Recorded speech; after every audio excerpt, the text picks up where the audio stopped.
If you're looking to maximize growth or dial in the best growth, you really have to have some experience. To get the most out of this video, you're going to have to know how to successfully grow your plants. You should understand that all nutrients should be given with the idea of the Goldilocks Principle. You don't want to give too little nutrients, your plants won't grow at their best, but also too much nutrients can cause toxicity and your plants won't grow at their best.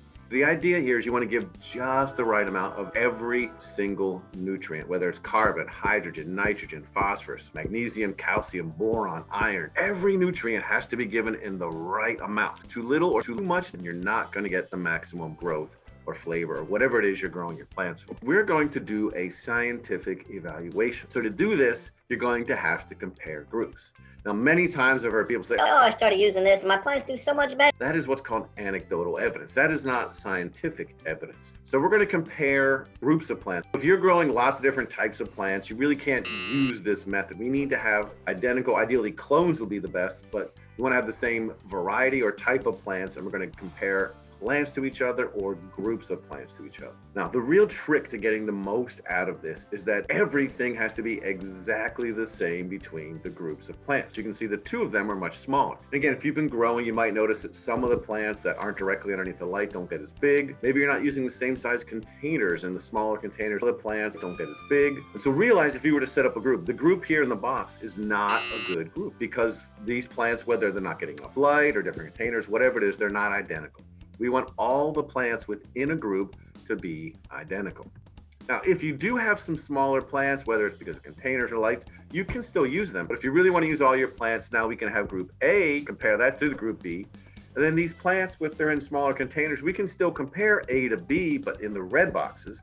So here we have a situation, we have these three groups, and let's say you want to find out if your plants, if they're really getting enough of the fertilizer used. So the recommended amount is, say, 5 milliliters per gallon. Now realize the instructions are to make sure that your plants can get a benefit from this fertilizer, but there is diversity among plants. Some plants are nutrient hogs. They just suck up nutrients, and they might do better with more. Some plants might not need as many nutrients, and so they actually might do worse with more. So in this experiment, we have 6 plants, everything's identical, they've always grown the same. These 2 plants are going to get 5 milliliters. The middle group will get 7. The third group gets 9 milliliters. And so now, if everything's the same, the containers, the lights, the only difference between these groups is the fertilizer. Any differences among these groups is due to the fertilizer. So what you want to look for is if you don't see any difference here, then you certainly don't want to add more fertilizer. You're wasting your money. If you start to see more growth with the 7 or 9, then you should start to add more fertilizer to really maximize and dial in your maximum growth rate. And if you start to see that the 7 and 9 milliliter plants start to have some nutrient issues, some crinkly leaves, some browning, then you know that you are adding too much here, and you actually might be able to get away with adding 4 milliliters, save a little money, and still maximize your growth. So again, the trick is comparing individuals. If you don't compare plants that have everything the same,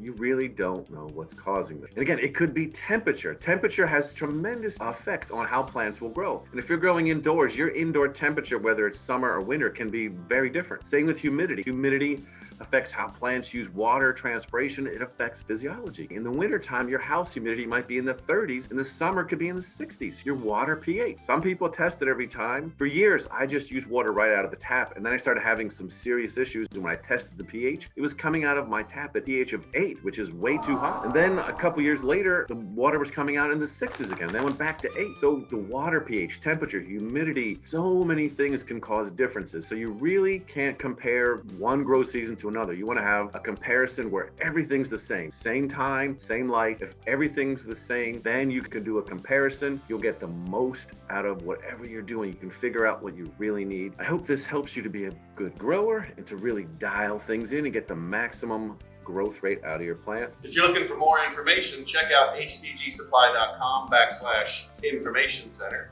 And of course, there's lots of videos on Instagram TV and YouTube. Thanks for watching. Good growing.